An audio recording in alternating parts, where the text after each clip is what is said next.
একজন কৃষক একজন ছাগলের রাখালকে আরব দেশে জিজ্ঞেস করা হয়েছিল, আল্লাহ যে আছে এর কোনো প্রমাণ তুমি কি দিতে পারবা? তুমি কি প্রথমে বলো আল্লাহ আছে, তুমি কি বিশ্বাস করো? অবশ্যই করি। আল্লাহ আছে এর কোনো প্রমাণ আছে তোমার কাছে? কোনো প্রমাণ নাই, তবে আমি বুঝি আল্লাহ আছে। বলে কেমনে? কয় যে আমি তো ছাগলের রাখাল, আমি তো লেখাপড়া করিনি, আমি দার্শনিকও না বিজ্ঞানীও না কিছু না, ছাগল পালি। আমি চিন্তা করি ছাগলে খায় ঘাস আর পায়খানা করে কতগুলো ক্যাপসুলের মতো ট্যাবলেট, আল্লাহ যদি না থাকবে এগুলো হয় কেমন? ওর মাথা যেমন ও বুঝছেও তেমন। কথা বুঝতে পেরেছেন? ছাগলের রাখাল ছাগলের পায়খানা দেখা ওর মনেও চিন্তা আসে, নিশ্চয়ই কেউ পরিকল্পনা করে এরকম করে। কিন্তু ইউনিভার্সিটিতে কিছু সংখ্যক শিক্ষক আছেন জনগণের 12 কোটি মুসলমানের পয়সা দিয়া বেতন খায় আর বলে আল্লাহ নাই। একজন তো এই কথা কয়ে মরিয়ে গেছে। মরার সময় বেচারা বুঝতে পারছে যে কবরে গেলে দশাটা কি হবে, সেই জন্য কবরে যাব না। বলে দিল আমার দাফন করবে না, কাফন দিবা না, জানাজা দিবা না, এমনি নিয়া ফেলাইতো। তারপরে কি বলে মেডিকেল কলেজে দিয়ে দিও, ছেলেরা আমাকে অপারেশন করিয়া কাটাছেড়া করিয়া অপারেশন শিখবে। তার ওসিয়ত অনুযায়ী কাজ হয়েছে। এত বড় বুদ্ধিজীবী তো তার ওসিয়ত তো শোনাই লাগে।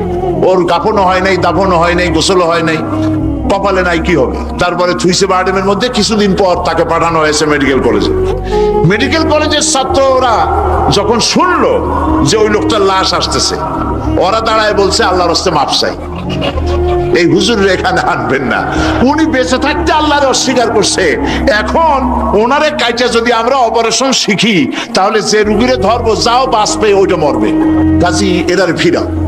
এরপরে নিয়া কোনো জায়গায় নিল না, আবার নিয়া বার্ডেমের ডিপ ফ্রিজের মধ্যে রেখে দিছে। আমার এখন চিন্তা হয়েছে যে এই লাশটারে যদি এখন রাস্তায় ফেলায় দেয় কুত্তাও খাবে না। কারণ আমার দেশের কুত্তা, আমার দেশের কুকুরেরা এতটা অভদ্র না যে কুকুরে এত পুরানা বাসি লাশ খাওয়ার মতো আমাদের কুকুর এত বেয়াদব হয় নাই, এতটা অসভ্য হয়ে পারে না। কাজী আল্লাহর সাথে যারা নাফরমানি করে আল্লাহ এরকম দেখান, তবে এগুলি বুঝবে কারা? বুঝবে কারা? আল্লাহ রাব্বুল আলামিন বলেন ওয়াতিলকাল আমসালু নাদরিবুহা লিন্নাস ওয়া মা ইয়াকিলুহা ইল্লাল আলিমুন। অসংখ্য দৃষ্টান্ত এই পৃথিবীর বুকে ছড়ায় রেখেছি। এসব দৃষ্টান্ত থেকে উপদেশ গ্রহণ করতে পারবে তারা যাদেরকে আমি রব্বুল আলামিন জ্ঞান দান করেছি, যাদের জ্ঞান দিয়েছি। ওরা তো জ্ঞান পায় নাই, ওরা পাইছে বুদ্ধি। ওরা কি পেয়েছে? বুদ্ধি। আল্লাহ কোরআন শরীফে কোথাও বলেন নাই যে তোমরা আমার কাছে দোয়া করো আল্লাহ আমার বুদ্ধি বাড়ায় দাও। আছে না এরকমের কথা? আল্লাহ কি বাড়াইতে বলছেন? আল্লাহ রাব্বুল আলামিন বান্দাদেরকে শিখায়েছেন, বান্দার আমার কাছে দোয়া কর, রব্বি জিদনি ইলমা। পড়েন সবাই, রব্বি জিদনি ইলমা। আয় আমার রব, আয় আমার স্রষ্টা, তুমি আমার ইলমকে, আমার জ্ঞানকে বৃদ্ধি করে দাও। বলেন সুবহানাল্লাহ। সুতরাং আল্লাহ রাব্বুল আলামিন সম্পর্কে সামান্য লেখাপড়া যারা করে ওরা আল্লাহরে বুঝবে কি করে? তবে আল্লাহ কোনো অ্যাকশন নেন না। পিঁপড়া সে যদি হাতির দেখে একটা ঠ্যাং উঁচু করে বলে এই হাতি কত বড় একটা দেহ, এরকম যদি একটা বেশকি দেয়, তাহলে হাতি কি পিঁপড়ারে তাড়িয়ে আসে নাকি? আরে তোমার মতো ছাগল পাগল কইলো যে আল্লাহ নাই, তাতে আল্লাহর কিছু আসে যায়? ছাগল পাগল কুকুর ভেড়া এগুলোর কোনো দাম নাই আল্লাহর কাছে, এগুলোর কোনো মূল্য নাই।